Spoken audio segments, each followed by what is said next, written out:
You are listening to The Evidence Locker. Our cases have been researched using open source and archive materials. It deals with true crimes and real people. Each episode is produced with the utmost respect to the victims, their families, and loved ones. Warning. This episode deals, in part, with the death of a child. Listener discretion is advised. It was a cool Wednesday morning in the peaceful New Zealand city of Palmerston North in August 2000. Around 9 a.m., Glenn Wegery arrived at his sister Christine's house where she lived with her husband Mark Lundy and their daughter Amber. Glenn was a self-employed truck driver, and Christine always helped out with the business side of things. 2 days before, on the Monday, Glenn left his checkbook with Christine so she could do his tax return, which was due at the end of the month. Glenn dropped by the following morning, but Christine wasn't done yet and told him to come back on the Wednesday. Glenn regularly visited the Lundy home, but nothing could prepare him for what awaited him on that Wednesday morning of August 30th, 2000. When he arrived, no one answered the door. He waited a while and knocked on the door, this time louder and more urgently. There was still no answer. This was very unusual. Christine was always home at that time. Glenn felt uneasy. Something was not right. So he forced his way into his sister's home. As he walked into the house, he called out to Christine. He was making his way through the living room and froze when he saw his 7-year-old niece. She was lying on the floor in the doorway of the master bedroom. Her blood-soaked hair covered her face, and her head was in an unusual position. Glenn immediately knew from this horrific scene that Amber was no longer alive. He called for help straight away. As he waited for emergency services to arrive, he cautiously made his way to the master bedroom. His worst fear was realized when he found his 38-year-old sister's body on the bed. She was naked, lying face up, drenched with blood. What happened to this mother and daughter in the late August night at 30 Karamea Crescent in the quiet neighborhood in Palmerston North?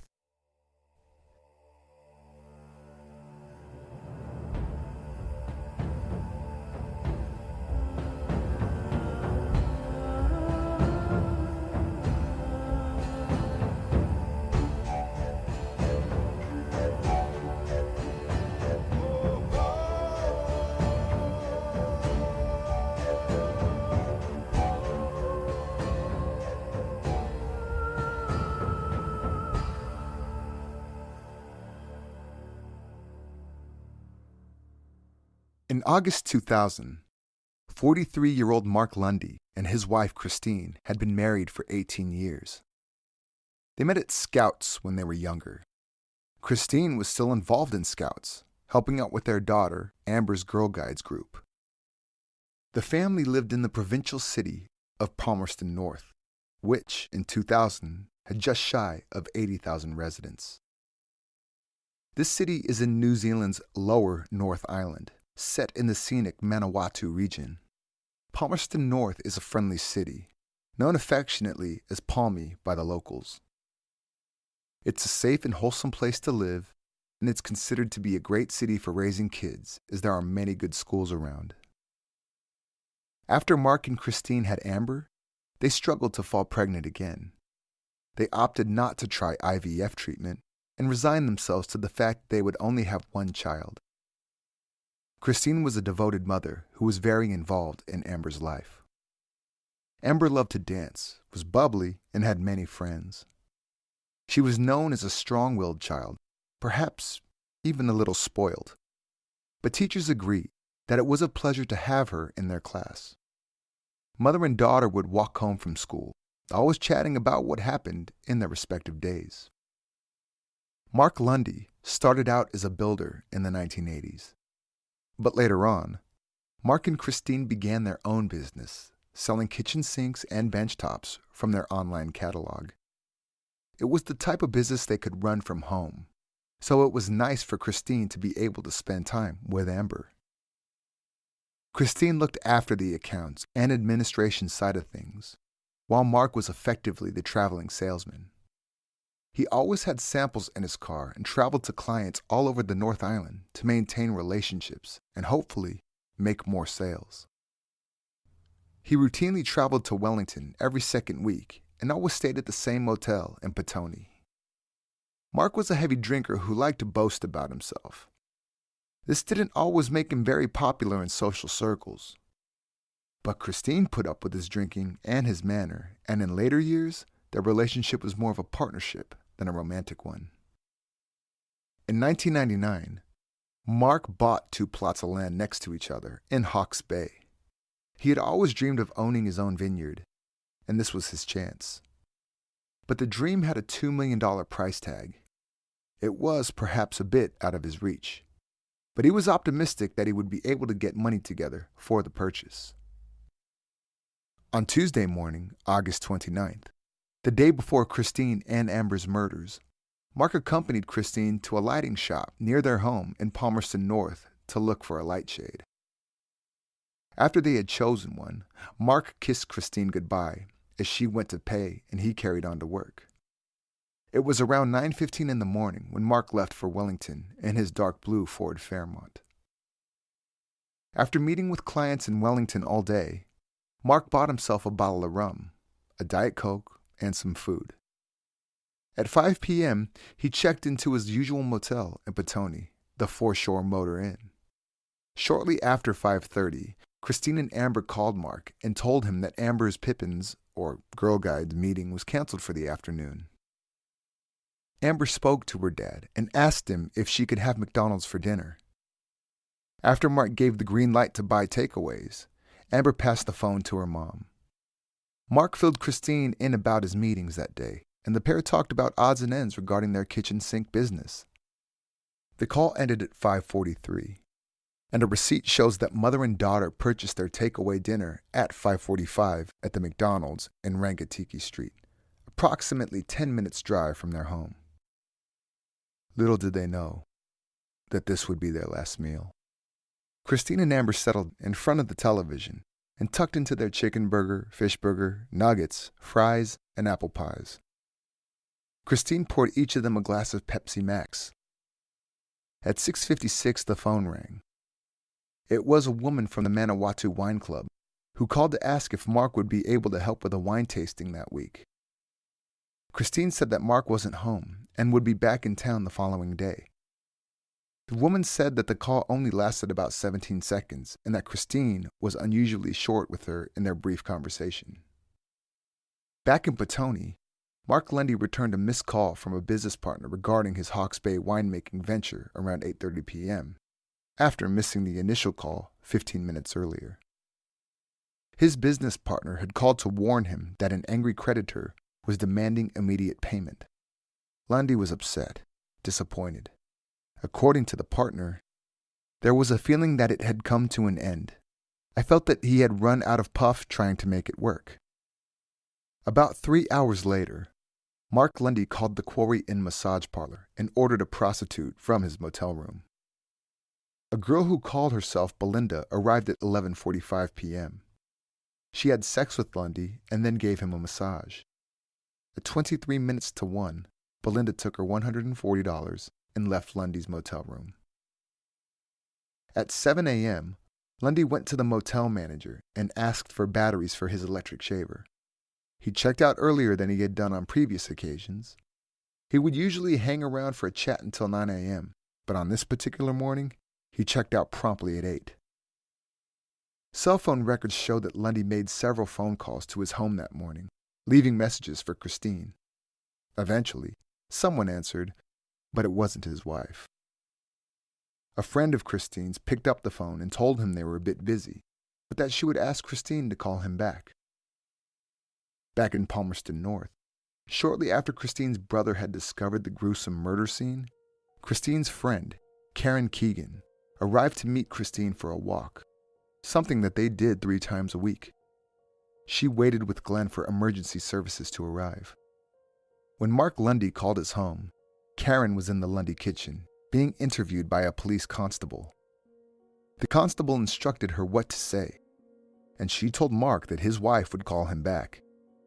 This was between 9:30 and 10 a.m.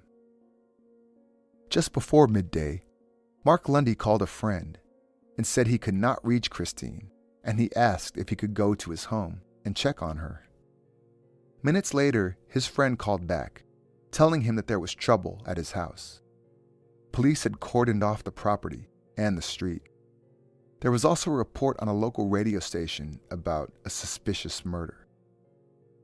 Mark Lundy was in Johnsonville at the time, just north of Wellington. On hearing the news about police at his home in Palmerston North, he immediately got into his car and sped home. On the way, he took a call from a client who recalled Lundy being emotional. According to the client, Lundy said that something had happened to his wife and child and that he was headed home. 1 hour and 23 minutes later, at 1:15 p.m., Mark Lundy arrived home in Palmerston North. He was stopped by police about a block away from his house. They had questions for him.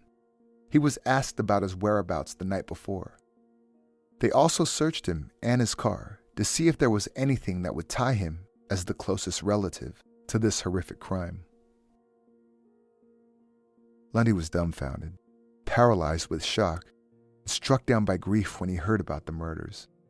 His reaction was so severe that his friends were concerned that he was not going to be able to deal with the situation. Later that afternoon, Amber's little 7-year-old body was removed from the home, but Christine's body stayed overnight as forensic technicians worked around the clock to gather as much evidence as possible. When she was removed the next day, they took her body through the bedroom window so as to preserve any evidence in the rest of the house. In the conservatory at the back of the house, it was evident that one of the windows had been pried open. The window frame had Christine's blood on it, which meant that it was broken after the murders had been committed. The blood was from a print made by someone wearing gloves. It was clear that the intruder tried to stage a robbery, also taking Christine's jewelry box with them. But that was the only missing item. In the house were computers and other valuables, and Christine's car remained untouched. Christine's computer in the study was shut down for the last time at 10:52 p.m. However, that doesn't mean Christine was the last person to use it. Police also believed someone could have reset the clock on her computer after the murders. In the master bedroom, there was blood splatter all over the walls and floor. Pathologist Dr. James Pang concluded that the murder weapon must have been a tomahawk-like blade or an axe. But despite extensive searches of the area, neither the stolen jewelry box nor the murder weapon was ever found. Christine and Amber Lundy's funeral was held on September 7th, 2000, at St. Peter's Anglican Church. It was televised nationally, and scenes of Mark Lundy almost collapsing with grief gripped the nation's attention. He needed people by his side to prop him up in order to make it through the proceedings. The autopsy results found that a 7-year-old Amber had been struck 7 times. Both victims had multiple injuries to their faces and heads. But the attack on Christine Lundy had been far more severe. She was struck 18 times in the head and face with a tomahawk. One wound was 3 inches or 8 centimeters deep. Her assailant dealt so many vicious blows that the headboard behind her was also damaged. Christine also had bruising, incisions, and fractures on her arms and hands, signs that she desperately tried to defend herself against her assailant. By analyzing the victim's stomach contents, Dr. Pang was able to conclude Christine and Amber's time of death. Their stomachs were still full, with no obvious signs of digestion and no obvious smell of gastric juices, making the time of the murder around 1 hour after ingestion. This means, if they ate soon after arriving home at 6 p.m., the time of death would have been around 7. Police were suspicious of Mark Lundy from the start of this investigation. Lundy's friend who informed him about the unfolding drama at his home on the morning of August 30th mentioned to him that he had heard a news report about a suspicious murder. He did not say murders. Yet when Lundy spoke with a client minutes later, he said that he was heading home as something had happened to his wife and his daughter. During the autopsy, blue and orange flakes of paint were found on Christine's skull. When Lundy was a builder, he used blue and orange paint to mark his tools so he could identify them when working on site. The paint fragments were found to be the exact same color, and it had the same chemical composition. Though that didn't prove that Mark Lundy was the one who killed his wife and daughter. The tools were stored in a garage at the Lundy home. The garage was found to be locked on the morning of the 30th when Christine and Amber's bodies were found. Police focused their attention on the seemingly grieving husband. A week after the murders, Margaret Dance, a 60-year-old neighbor, came forward. She said that she saw a man running near her house at 7:15 p.m. She was driving to her choir practice. The man had a blonde curly wig that was slipping down over his forehead. The disguise was supposed to make him look like a woman. When she saw Mark Lundy on TV, she recognized him as the runner, based on the shape of his face and upper body. But on the night of his family's murder, Mark Lundy was 93 miles, 150 kilometers away. Was it possible that he could have driven back to Palmerston North, murdered his wife and daughter at 7 p.m., then sped back to Petone where he returned his business partner's phone call at 8:29 p.m.? According to police, Mark Lundy's motive for killing his wife Christine was for the life insurance money, and because Amber witnessed what he had done, he had to kill her too. Police looked into Lundy's vineyard deal. He had promised a deposit of $10,000, after which he could not pull out of the deal anymore. Money for one of the pockets of land was due at the end of February 2000. But August rolled around, and yet no final payment had ever been made. The vendor gave Lundy an ultimatum. He had until the end of August to pay, or the deal would be off. Lundy admitted in a statement that 2 months before the murders, he was advised by an insurance representative to increase cover on his and Christine's lives to $1 million each. But because of health issues, like blood pressure and cholesterol, they only increased each policy from $200,000 to $500,000. The whole theory of Lundy's guilt had many problems. Firstly, it normally takes just shy of 2 hours to drive from Petone to Palmerston North.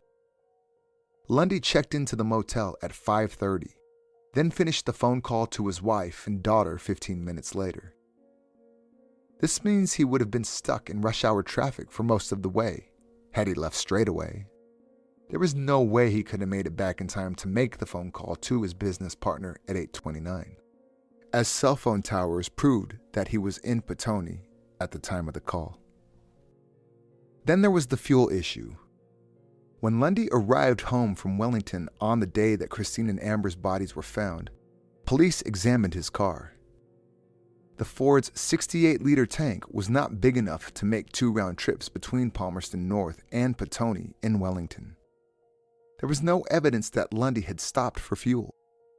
He was pedantic about keeping fuel receipts, seeing as he could claim it as a business expense.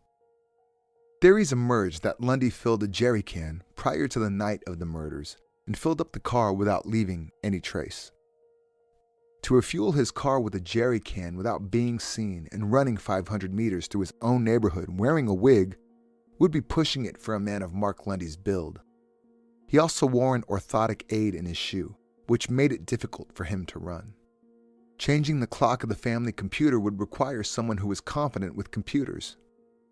The theory was perhaps possible, at a stretch, but it all seemed very sophisticated for someone who seemed just like a simple family man. Yes, maybe overweight.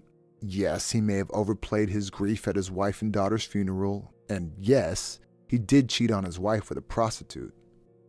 This all makes him a very unlikable man. But does it make him a murderer? Police felt that it did. In February 2001, 6 months after the brutal attack, Mark Edward Lundy was arrested and charged with Christine's and Amber's murders. The trial began 1 year later at Palmerston North High Court. Lundy pleaded not guilty to the charges. The Crown, or prosecution, stated their case. Lundy had rushed home after speaking to his wife and daughter, murdered them at 7 p.m., and then returned to Wellington before 8:30 p.m., where cell phone pings confirmed he made the call to his business partner. It was a circumstantial case, and not a very good one at that. Experts tried to replicate the drive, but nobody was able to do it in the time frame alleged by the Crown. Private investigator Paul Bass said, "I just don't know how he was able to make the trip as alleged, without people being on their cell phones pushing *555, because you would have to be driving like an absolute lunatic, and you are going to bring an awful lot of attention to yourself. If your focus is to go and do something discreetly and give yourself an alibi, it doesn't make sense that you would then draw attention to yourself." The *555 number that Bass mentioned is the number for Road Watch. It's the number you dial in New Zealand to report a road incident or an unsafe driver. To explain why Christine was found in the nude, prosecution argued that Lundy had told her he was coming home for sex. She sent Amber to bed much earlier than usual and waited for her husband to arrive. And when he did, he killed her. The case against Mark Lundy needed concrete evidence. This came from the shirt Lundy was wearing on the night his family was murdered. A small speck of human tissue was found on the front pocket of his polo shirt. The DNA matched Christine's. Investigators looked worldwide to find anyone who would be willing to test such a small sample. When Rodney Miller, director of immunohistochemistry at a company called ProPath in Dallas, Texas, heard from the lead investigator, Ross Grantham, he agreed to test the sample. And what he found shocked everyone in court. The tissue from Mark Lundy's shirt came from Christine's brain. Rodney Miller flew over to New Zealand and testified that he was 100% sure that the sample was from either brain tissue or spinal cord fluid. He confirmed that one could not get that type of sample from a superficial cut. It was the first time a process called immune staining had ever been used on fabric. Queen's counsel Philip Morgan's statement summed up the evidence. "No man should have his wife's brain on his shirt." At that moment, the atmosphere in court changed. Everybody present felt that despite many questions, Mark Lundy had to be the axe murderer who killed his wife and young daughter. Police believed that Lundy wore coveralls during the attack, coveralls that were never found. The brain matter could have smudged onto the left chest pocket from his hand or glove when he removed the coverall.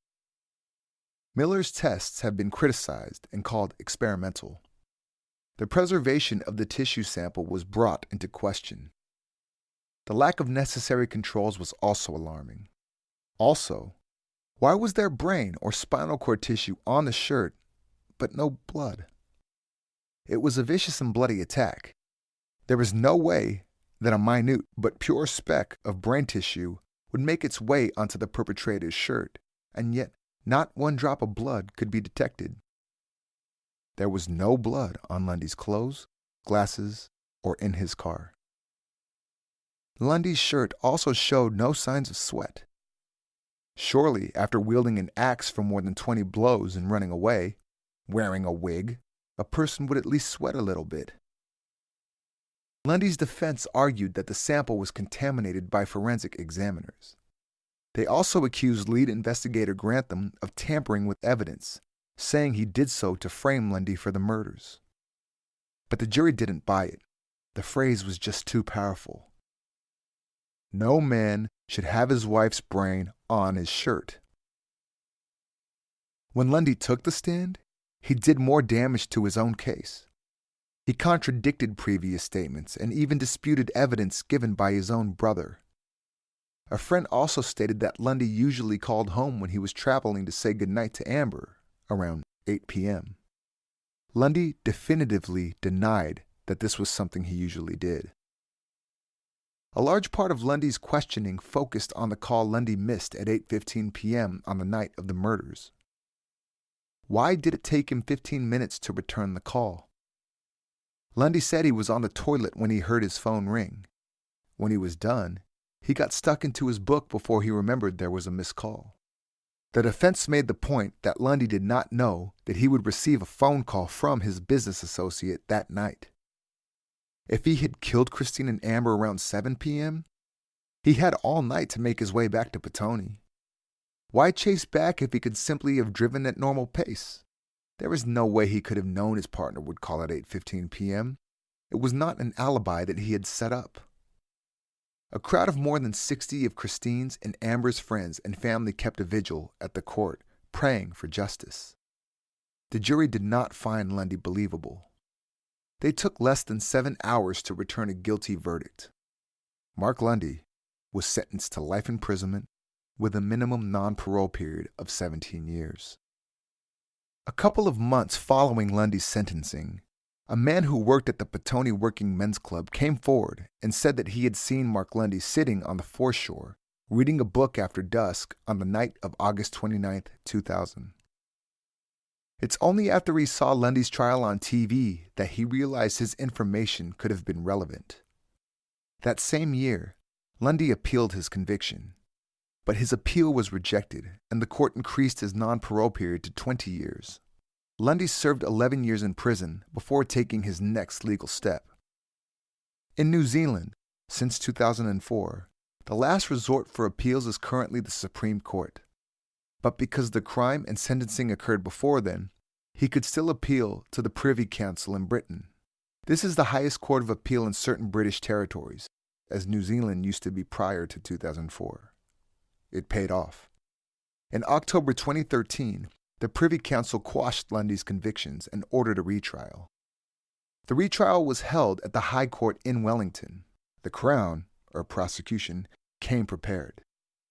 They argued that the initial timeline of the night of Christine and Amber's murders was wrong in the initial case. The new theory was that Lundy left Petone after midnight. With this new theory, many of the holes in the previous theory were closed up, and it seemed more plausible that Lundy, after his interlude with the prostitute, drove home, killed his family, and drove back. He had time between the hours of 1 a.m. and 7 a.m. to make the highly discussed trip from Petone to Palmerston North and back. This was possible. The Crown also argued that the initial time of death was incorrect. Digestion is not a very reliable source for determining a time of death.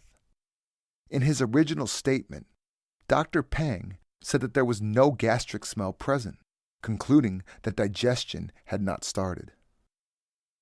Professor Derek Pounder, head of the Centre for Forensic and Legal Medicine at Dundee University in Scotland, a recognized international expert in this field, stated, "There is, to my knowledge, no scientific literature with respect to stomach content, smell, and time of death, and the comment on this matter is incomprehensible to me. Experts consulted in this case agree that most people's stomach contents empty within 2 to 10 hours. But there are many factors to consider when looking at digestion. For instance, if the victims were in distress or if they had consumed liquids with their meal, digestion would take longer. Digestion would only start once 80% of the liquid had emptied out of the stomach." At the Lundy home was an empty 1-liter bottle of Pepsi Max and 2 empty glasses with Christine and Amber's DNA on them. It is fair to assume they had Pepsi with their takeaways. If digestion took, let's say, 8 hours to start, that would shift the time of death to 2 a.m. There is also the possibility that Christine had a bite before she went to bed. It is not conclusive exactly when all the food was eaten.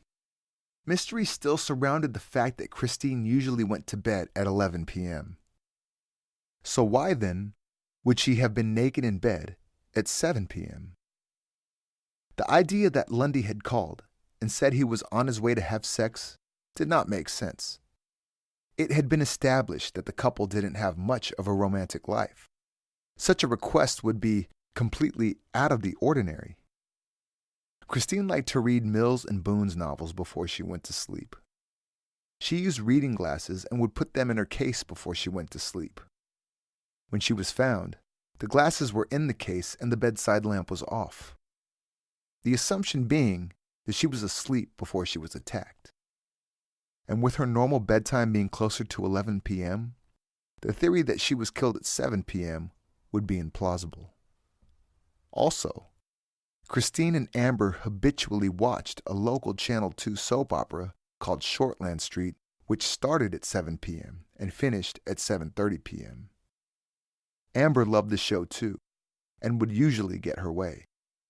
If Christine had said they weren't watching Shortland Street, Amber would have kicked up a fight. Family and friends gave evidence and stated that they felt Amber would not have been in full pajamas, in bed, and miss her TV show at 7 p.m. Her usual bedtime was 8 p.m. At the crime scene, the TV was on standby, switched off with a remote control. The channel was set on Channel 4, not Channel 2. The last TV show Christine watched was not Shortland Street, but something on Prime. In the kitchen were signs that Christine baked at some point during the night. On the bench was a banana peel, and in the sink, some baking tins. The computer at the Lundy home was shut down at 10:52 p.m. Christine was known to do the accounts for their business at night after Amber had gone to sleep. Remember, at the first trial, they argued that Mark had reset the time on the computer. And although it's possible, it doesn't seem plausible for a guy like Mark, who was not very much of a tech person, to change the time. Christine was by far the more computer literate of the couple, and the one who mostly worked on that computer for their business. Mark and Christine also owned a laptop that Mark occasionally took with him on business trips. On the night of her death, Christine was doing her brother Glenn Wegery's taxes. Only the laptop, not the PC, had the necessary accounting software on that she used. On the morning of Wednesday, August 30th, the laptop was found in the study, in its case, resting on a chair next to an open space on the desk. A space where it appears that the laptop had been before it was packed away into its case. Christine had also finished her brother's tax return as promised. It was ready and waiting on the kitchen bench. She must have done the return sometime between Tuesday morning and going to bed on Tuesday night. Unfortunately, the laptop was never properly searched. In fact, there seems to be some ambiguity as to who searched the computer and if it was ever clocked as evidence. Sometime after the crime, Lundy updated software on the laptop, which caused it to crash. That means that evidence from August 29th was lost forever, and police were unable to retrieve any further evidence. With the latest medical evidence now pointing towards a later time of death, it was now plausible that Mark Lundy could have driven home in the dead of night. There would have been few witnesses and, of course, hardly any traffic. The Crown painted a picture of a desperate, greedy man who killed his wife for life insurance money so he could realize his dream of owning his very own vineyard. The only flaw in the plan was the witness, his own daughter. Mark Lundy did what he had to do and killed his 7-year-old daughter as well. He then staged a burglary, disposed of the murder weapon and the coveralls he was wearing, and drove back to Petone. If he left Petone at 1 a.m., that would give him 6 hours to drive the return trip, commit the murders, and be back at 7 a.m. when he asked the motel manager for batteries for his electric shaver. Mark Lundy's defense fought back. They agreed that the time of death was probably not earlier, but later. They used this fact to show that the Crown's original case had many mistakes, like witness statements, for instance. Although police felt that Margaret Dance, the neighbor who saw a man with a blonde wig, was believable, Lundy's defense tried their best to attack her credibility. They presented a review she wrote for an eye clinic in a local newspaper in 2007. It says, "Thank you from the bottom of my heart for the vision I have not had for over 60 years, in spite of now being able to see my wrinkles and cobwebs in the house." 60 years of bad vision, yet she was able to testify that she saw Lundy running in a wig on the night of the murder. Defense did not find this testimony very credible. Another neighbor's evidence that didn't fit into the original timeline was that of Tupe Tupa. He was standing outside his house on the night of August 29th, talking to his dad in Samoa on his phone. He said that the lights at the back of the Lundy house were on. Cell phone records show that Tupe's call was at 10:56 p.m. and lasted for about 10 minutes. The next morning, first responders noted that all lights in the house were off. The most damning evidence in the first case was without a doubt the issue of Christine's brain tissue on Lundy's shirt. His defense team set out to prove that the sample did not come from a human, but from a chili beef and cheese pie that Lundy had eaten the night before. The Crown had Dutch scientist, Dr. Letitia Sijen, test the sample for RNA. RNA is similar to DNA, but where DNA cannot tell you what the tissue is, but instead who it comes from, RNA can tell where on the body the sample comes from. The tests only concluded that the sample had a bigger chance of being from a human than from an animal. It was not 100% conclusive. Mark Lundy's defense wanted this evidence thrown out, but they did not succeed. After a 7-week trial and about 16 hours of deliberation, on April 1st, 2015, the jury found Mark Lundy guilty yet again. Despite this, Lundy maintained his innocence. As he refused to admit guilt, he would never be eligible for parole. In 2009, a couple of years before the second trial, journalist Mark White wrote an investigative article for the magazine North and South. In the article, Lundy Murders, What the Jury Didn't Hear, he unearths evidence that raised questions about Lundy's first conviction. The article also debunks the original 7 p.m. time of death theory. Christine was a creature of habit, and the chances of her and Amber being asleep in bed at 7 p.m. were highly unlikely. Also, back in Petone, 2 motel guests recalled seeing a blue Ford Fairmont parked between 6 and 7 p.m. at the Foreshore Motor Inn where Lundy was staying on August 29th, again breaking down the original theory. Margaret Dance's testimony that she saw Lundy on the night was not airtight. She also mentioned that the car the person was running to was parked in front of her house. Another neighbor said there was a bluish car parked, yes, but it was a smaller Ford, like a Fiesta, and an older model. Not the larger Ford Fairmont sedan that Lundy owned. The car in question was parked across the road from a friend of Lundy's house, under a streetlight. Would he have taken the chance of parking where he or his car could easily be identified close to his home? The article also questions the forensic evidence. Firstly, there was a question about the paint fragments found on Christine's skull that matched paint from Mark Lundy's tools. In all, there were 47 fragments. Is it possible for so many fragments to come off a tomahawk during an attack? Forensic Agency, ESR, tested Lundy's other tools that were marked with blue and orange paint. They knocked them against a hard surface multiple times, but no flakes came off. Also, out of 18 paint fragments from Christine's skull, forensic scientists noted 16 were contaminated. Questions were also raised around Lundy's shirt with the alleged brain matter. If Lundy had planned this murder and managed to dispose of the murder weapon and the alleged coveralls, why would he leave his incriminating shirt in the car? With no blood on any of his clothes or anywhere in his car, Lundy had to have worn coveralls. But where was the proof? There was no receipt or witnesses who could support the fact that Lundy ever owned coveralls. There was even more unexplained evidence at the crime scene that was never mentioned during the first trial. Lundy's appeal lawyer, Jonathan Eaton, claimed that in the conservatory with the broken window hatch, an unidentified footprint was found. And even more damning, there was unidentified DNA found, as well as an unidentified fiber. The fiber which did not match Lundy's much discussed polo shirt. Unidentified hairs were found in Christine Lundy's clenched hands. There were also 7 fingerprints at the crime scene that had never been identified. Lundy's motive of killing for insurance money was also brought under the spotlight. Firstly, the increased insurance policies weren't taken out at Mark Lundy's request. In fact, the Lundys were planning to increase their cover, but they never completed the paperwork. Mark Lundy also did not claim the insurance after Christine's murder.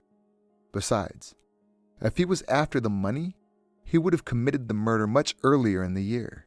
The deadline for payment to the vendor of the vineyard was due 2 days after the murder.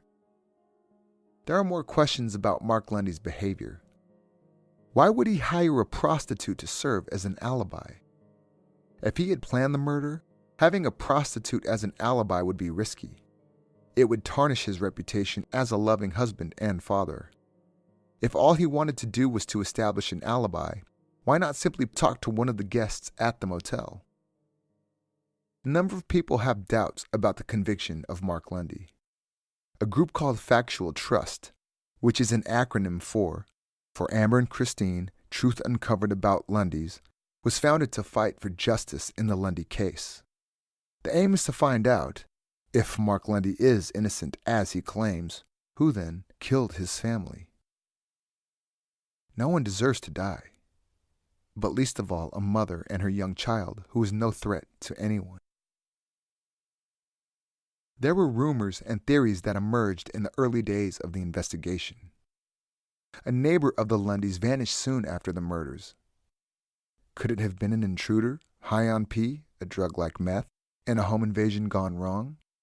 None of these leads ever went anywhere. There was just no concrete evidence to back them up. The bottom line is this: Christine and Amber were most likely killed in the early morning hours of August 30th.